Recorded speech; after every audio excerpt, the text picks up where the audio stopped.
What's going on, fellas? I've been MIA on the channel for a couple of days now. Just had a bunch of stuff to do. We're back. Didn't have time to prep a bigger video tonight. Just another busy day, but I really wanted to, continue putting out things that people might potentially find either helpful or at the very least interesting. One or the other, either works for me. So I tossed up a community tab thing, which I'll take down so I'm not spamming your guys' feed or anything like that. Probably should have done it on Instagram. I think it's a better platform for getting quick responses on questions, but I put up just a quick one saying, hey, ideally something without a ton of prep time. What would you guys like to see tonight that I might be able to do off the top of my head? And Paris came in with a good one that I think Paris, aka Coach Butler, aka Bald Omni Man, king of video ideas, definitely does a good job kind of making things interesting, but also like clickable. He came up with the idea of sharing what the most useless exercise I personally have done, right? So a little bit different than the stereotypical, oh, I think this is the worst exercise that I see other people do. What have I done within my training career that I found to be a generally useless exercise? And I think I avoided making a lot of the silly mistakes that a lot of other people make because I dove headfirst into researching programming and paying attention to what high-level lifters were doing. And I think that I pretty quickly realized that there was a lot to learn. So I kind of avoided that Dunning-Kruger effect where as soon as you reach, mid, upper level, intermediate, you think you have all of strength training figured out. And then it's only when you get a little bit better and you plateau that you realize that you know nothing. The Dunning-Kruger effect graph is something like, time spent doing something and perceived confidence levels. It goes crazy up to this peak that's called Mount Stupid. Then you realize you know nothing, the pit of despair, and then it gradually comes back up as you really do kind of master what you're learning about, right? I think I avoided that peak for the most part. I don't think I ever thought I fully had anything figured out. And I think without that crazy confidence, I don't think I was doing anything too egregious because I was critical enough of myself, I think, to stop myself from doing a lot of silly stuff.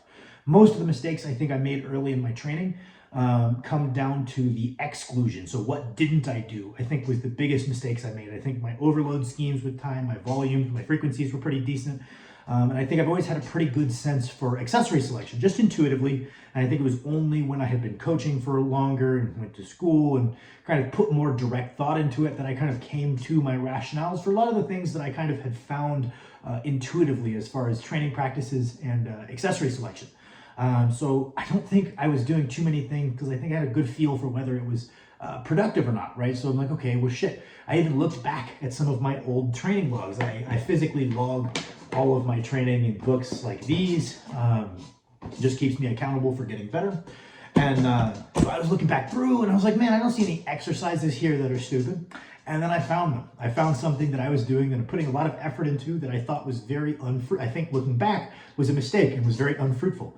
And it actually was, it's more of an execution than it is an accessory, though some people would call it maybe a variation. I used to do higher rep, moderately heavy, touch and go bench press sets without lockouts. And not just without lockouts, but like probably going maybe 3/4 of the way up and then hitting these crazy sets of like, oh man, I knocked out 315 for 20 back when I was only a 405 bencher.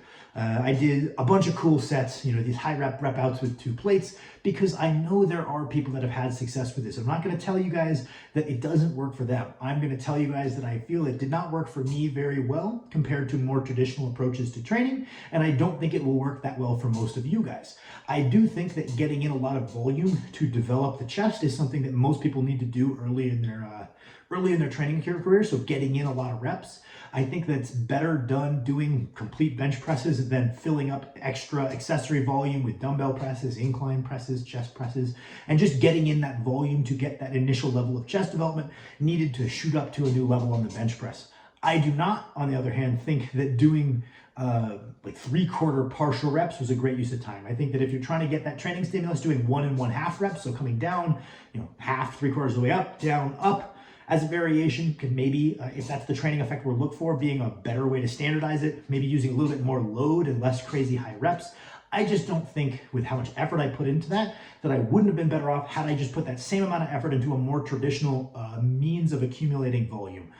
maybe more sets, leaving a couple reps in reserve with good pauses through a full range of motion, but doing quite a few sets rather than, oh, I'm going to go all out on this 275 set and try to hit 25 reps. I think had I instead maybe hit some locked in sets of 10, maybe 5 of them, that's twice as much volume while practicing the skill that I was trying to get better at. Again, I know people have done this with success. I feel like I did see some success. I guess my biggest point is that I think this effort could have been used for something else. I would also recommend, the one thing I want to attach to this is it's not wrong to reverse it very, very just shy of lockout. Once you're comfortably past your sticking point, it can lend itself to volume sets a little bit better. I don't really trip about that. The people who really want to do it are probably the people that shouldn't, and that's kind of the thing that I have to be really careful when I'm telling you guys this, right? Because a bunch of you probably have no desire. Sorry about that, cut me off there. Just finishing up, just kind of some finishing thoughts. I wanted to attach on that sometimes going to just shy of lockout when we're accumulating volume, especially on motions that are a little further away from the bench, such as maybe a chest press machine, I think can be okay. I think that, if you guys are familiar with like Mike Israetel's stuff, he would argue that there's no really reason to do that other than personal preference. But again, I am kind of gonna, plead the fifth and say it is personal preference, and I don't think you're missing out on enough to negate that personal preference is my point. Going very, very just shy. So I'm not going to tell you guys that's the worst thing in the world. I would definitely keep an eye on if you really want to do that, whether you're being honest about that being just shy, or whether you're inflating your rep numbers to fuel your ego and not necessarily performing your reps in a way that are going to correlate with a 1RM the best. The technique that leads to the best rep out sets is not necessarily the technique that leads to the best 1RM. Right? And we probably want to do our volume with the technique that correlates with the 1RM, even if the performance is worse. The archetype example of this is someone might find that with a much wider grip, they hit a better 10RM, a better 8RM, a better 5RM, but maybe that doesn't necessarily equate to a better 1RM. That greater sum distance moved might affect their 10RM negatively, but it actually might be the technique that they're strongest for 1. And I would advise that person takes that closer grip if they're stronger for 1, take a little weight off, and do their 10s with that closer grip, even if it means a little bit worse performance. So I think that's something to keep in mind as well, is just being realistic about, hey, am I using a technique that's going to help me hit the biggest 10RM, or am I using the technique that's going to help me hit the best 1RM? So that would be my thoughts. I hope you guys like this video. Not really structured. If you would like any changes to this video format, something you found annoying, please let me know. Do it in a nice way so I don't take it too personal. But thank you for watching.